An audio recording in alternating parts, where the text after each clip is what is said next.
আসসালামু আলাইকুম রহমতুল্লাহি বারাকাতুহু। দেখতে পাচ্ছেন আমাদের যেটাকে আওর বলা হয়, কৃষকদের জমি। দেখতে পাচ্ছেন ধান কাটা হয়েছে।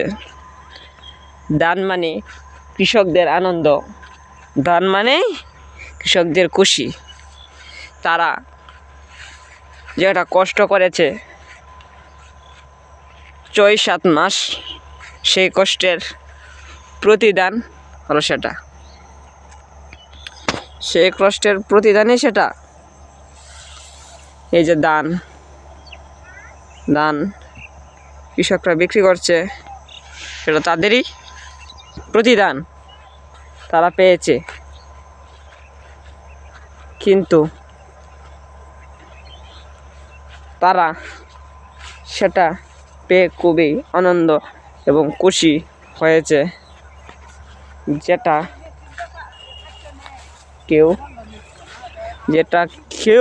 কেউ অনেক কিছু দিয়ে পায় না, সেটা তারা পেয়েছে। কারণ কষ্ট করেছে, কষ্টের পরে সফলতা আসছে, সেটাতে তারা অনেকটাই খুশি ও আনন্দ।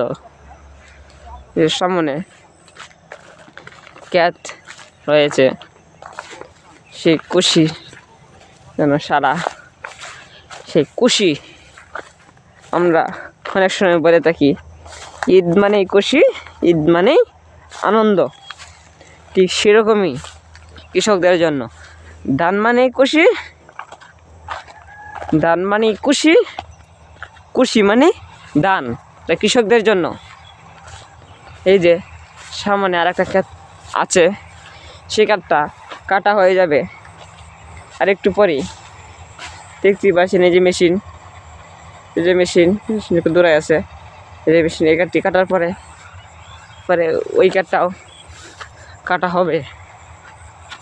কিন্তু আমরা সকলেই ক্ষেত বা ধান, সেগুলো আমরা সবই আল্লাহ তাআলার দান, মহান আল্লাহ তাআলার দান সব কিছু। কিন্তু আমরা সকলেই জানি সব কিছু মহান আল্লাহ তাআলার সৃষ্টি, আল্লাহ তাআলার দান। এত দান, কিন্তু আমরা শুকরিয়া আদায় করি না।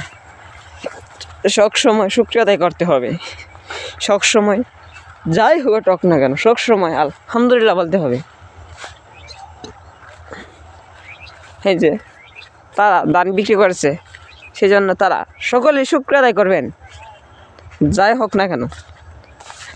ধান সুন্দর ধান, এই যে কৃষকরা বিক্রি করেছে ধান। আমাদের এখানে যারা ধান কিনে নেয় তাদেরকে বেহারি বলা হয়। এই যে ধান তারা কিনে নিয়েছে। আজকের জন্য এখানে স্টপ থাক। আসসালামু আলাইকুম রহমতুল্লাহি বারাকাতুহু।